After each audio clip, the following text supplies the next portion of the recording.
of you know, I'm a real World War II buff.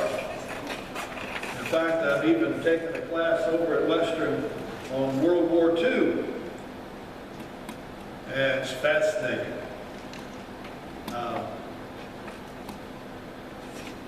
Spend time with the professor outside of class just talking about World War II. I've been to many World War II battlefields and points of interest.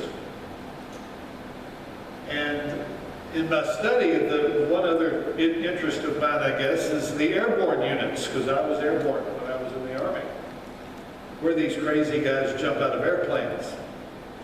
People have told me, I don't understand why you would jump out of a perfectly good airplane. And I said, you've never been in an Army plane. It was funny though, because when I was going through airborne school, one time we jumped out of a jet. Not just a little prop plane, it was a jet. They had to slow down real slow, for us to, but when I jumped out, I got into the jet blast and my parachute tangled all up. Which, if I didn't do anything, I'd be the first one to hit the ground, from our group. So they taught us in school how to do this. You take it, you with your legs, you act like you're on a bicycle. You're bicycling your legs, and you're kind of shifting the parachute like this, and sure enough, it filled with air. And then when I looked down, now one thing I've learned, if people look like ants, you're in good shape. If ants look like people, that's another story. I looked down and ants looked like people. I very quickly landed. One of these black hat drill sergeant guys came running up to me. He said, didn't you hear me tell you to pull your reserve chute? And I looked up in the air, sky, and there was another plane coming over, and dozens of guys jumping out. And I said, you see all those guys up there? He says, well, yeah. I said, how was I supposed to know you were talking to me? But I didn't have time to look down for instruction. I needed to take care of business right then. But anyway, that's one of my airborne stories. During World War II, there was an Operation Market Garden. Very interesting proposal. They were trying to end the war before Christmas 1944. They were going to shoot through Holland, the Netherlands, go into the Rhine River, follow the Rhine River through the industrial part of Germany, straight into Berlin, end the war by December. The plan was to parachute airborne units. The 1st British Airborne Unit, the 82nd Airborne, and the 101st, Screaming Eagles. There were 3 rivers that the land force had to cross. And they wanted the airborne to come in, secure the bridges, so when the actual army came through with the tanks and everything else, they get across the river and shoot to Berlin. There was a major problem for the British 1st Airborne. The British intelligence people did not believe the reports of, there were some people on the ground near Arnhem, on the Rhine River in the Netherlands. And there were people who sent messages to the British saying, there's a couple of panzer divisions. Panzer means tanks. A couple of tank divisions. They're on retreat. They're kind of like on R&R. They're a good army, even in war. And even when you're losing the war, you still manage to rotate your troops around. They can only stand so long at the front. They have to pull back and somebody else to come up. And so there were 2 British divisions, 2 German divisions, kind of just rested in Arnhem. They had their tanks, they had everything ready to go. They were just kind of taking a breather. The British Airborne jumped right in the middle of those panzer divisions. They were behind enemy lines. They were surrounded by the enemy. Not a good position to be in. In fact, there's a movie on this, and they always try to spin it at the end to make it look better. But this was actually, Operation Market Garden was a defeat for the Allied cause. We were able to only get to 2 of the bridges, the ones, the 82nd and the 101st. They were successful in holding their bridges, and the American and British land forces did come up and were able to liberate a number of towns and cities in those areas, but they were not able to break through to actually go into Germany the way they planned. But the 1st Airborne surrounded, and most of them were either killed or taken prisoner. They fought gallantly, didn't work. This is a similar situation where they found themselves surrounded by the enemy, is where the church is today in the world. Now, I'm not saying today, 2013. I'm saying today since Adam and Eve ate the forbidden fruit in the garden. We do not live in a Christian world. We'd like to think we do. So people say we do. We claim promises. Jesus totally defeated the devil on the cross, and he did. But we must face the fact that this world still belongs to the devil. I'd like to share a few scriptures with you. I'll flip through the Bible and just read them. In 1 John chapter 5 and verse 19. Is that up there?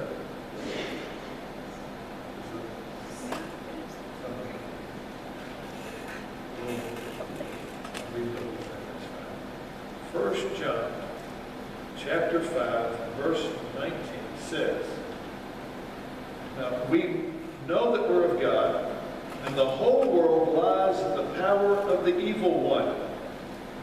The whole world lies in the power of the evil one.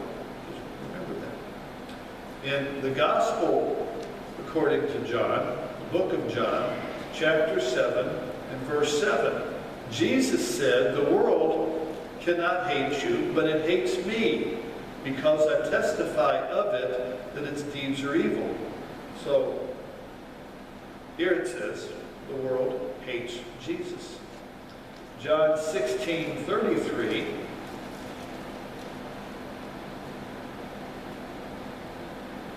Jesus said, now this is a good one to remember. In the world you have tribulation, but take courage, I've overcome the world. A great promise. Take courage. Jesus has overcome the world, but that does not stop the fact or negate the fact that in the world we will have tribulation. You're having problems? That explains it. In fact, in the book of Job, it says that man is destined for trouble as sure as sparks come out of a fire. You ever gone out, built a fire, roasted weenies and marshmallows, and you see sparks going every which way? That's the way fires are. It's the way life is designed to be. In 2 Corinthians chapter 4 and verse 4. 2 Corinthians chapter 4 and verse 4.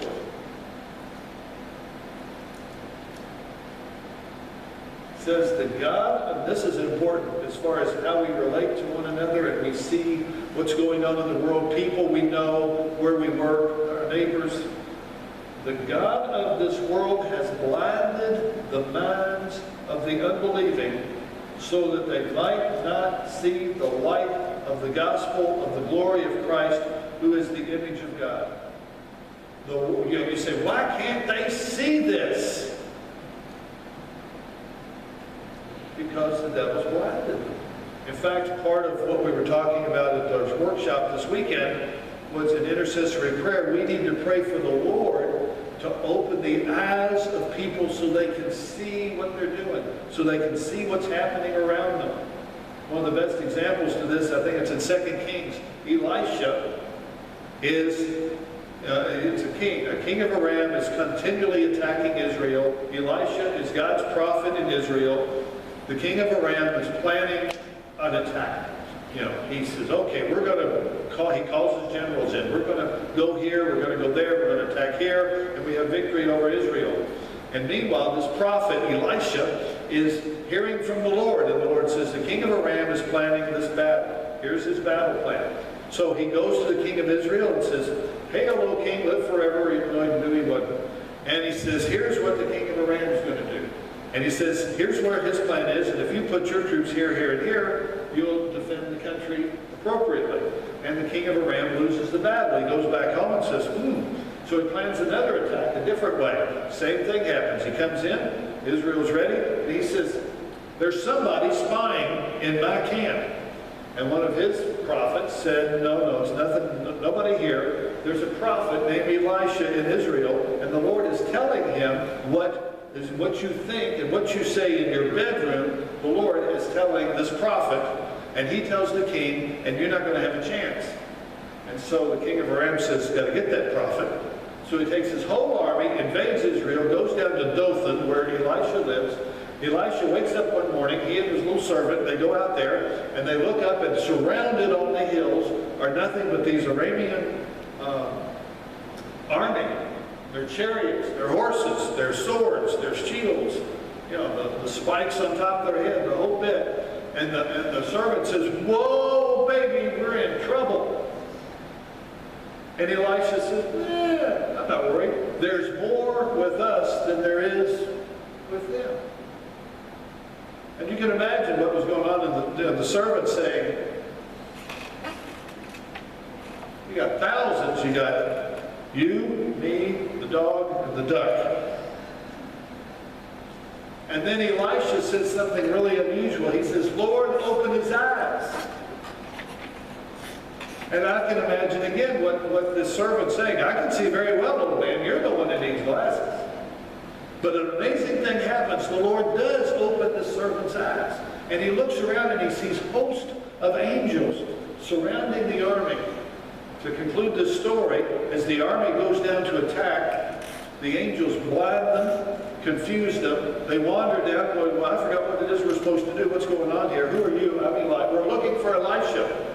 He says, well, I'm Elisha. Oh, good. Would you come with me, please? And he takes this whole army to the king of Israel and says, here's the army that's attacking him. And the king of Israel says, good, we'll cut off all their heads. He says, oh, no, don't do that. Just let them go home. You guys are not going to attack anymore. You'll be good boys, right? Okay, we'll go home. Let them home. They didn't attack. So open their eyes and open the servant's eyes to see there's more with us than there is with them. But we need to, when people are giving us a hard time, when there's people who don't know the Lord and we want them to get saved, a very appropriate prayer, Lord, open their eyes. Show them your love. Show them your glory so their life can be changed.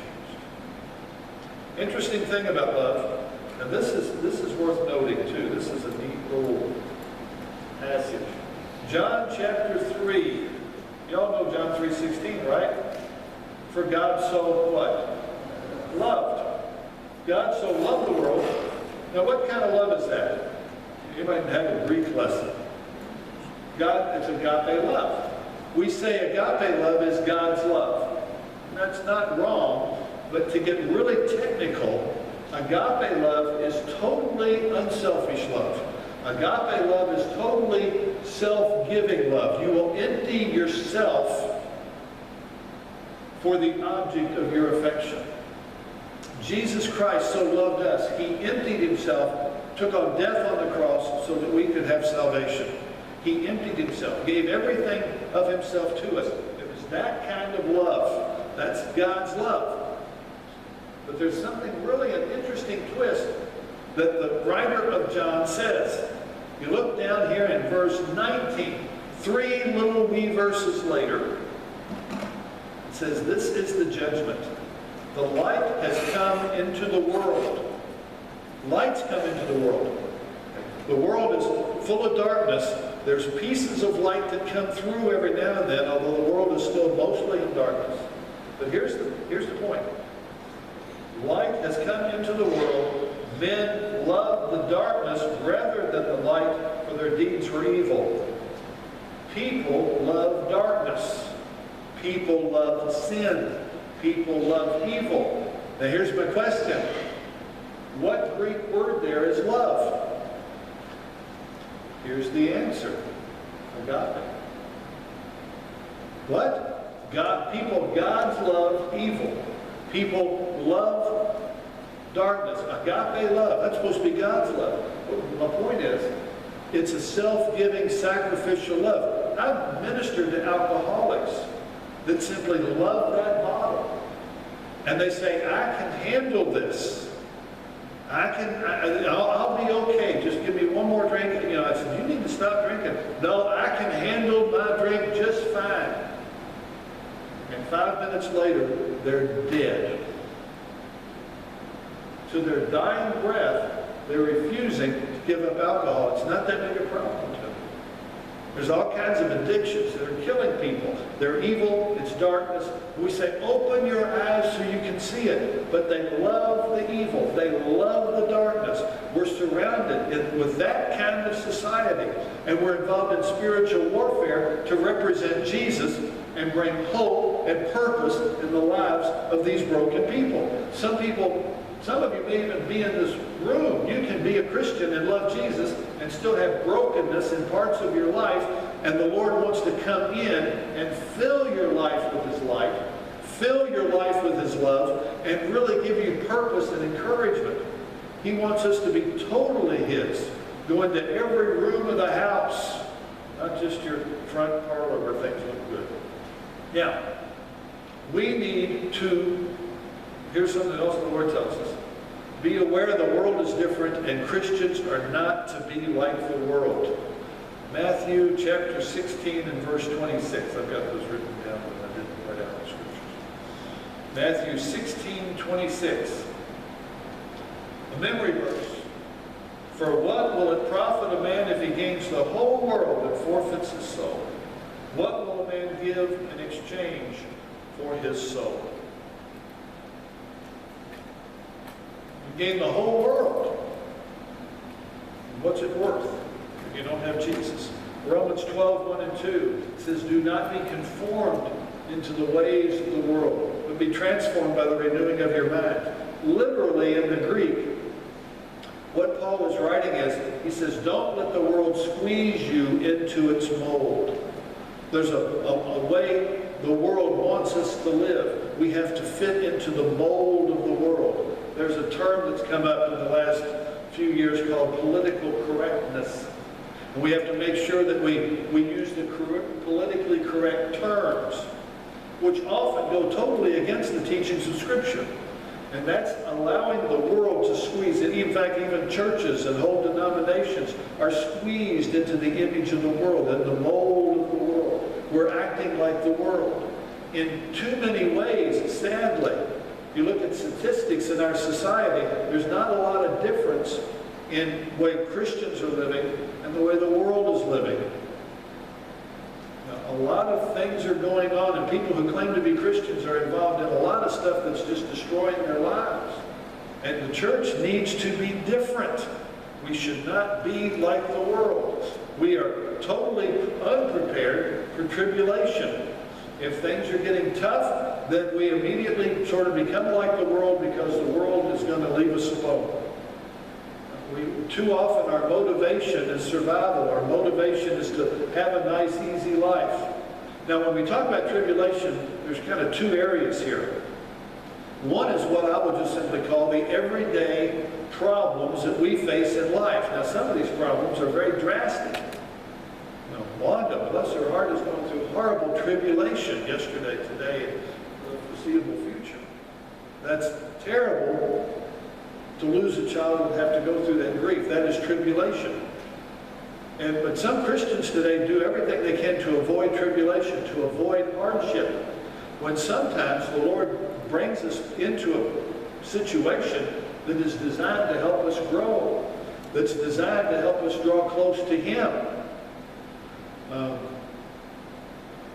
I prayed a prayer a long time ago, about 10 years ago, and I was struggling in my personal walk, struggling in my relationship, and I just didn't feel the Lord loved me. And I said, Lord, would you please show me that you love me? Show me you love me. And I said, I'm not asking you, I didn't tell him, if you love me, you'll do this or this or this. I said, you just do something, show me you love me, and then you show me that that's what it is, you know. And then the Lord turned my world upside down. a few months after that.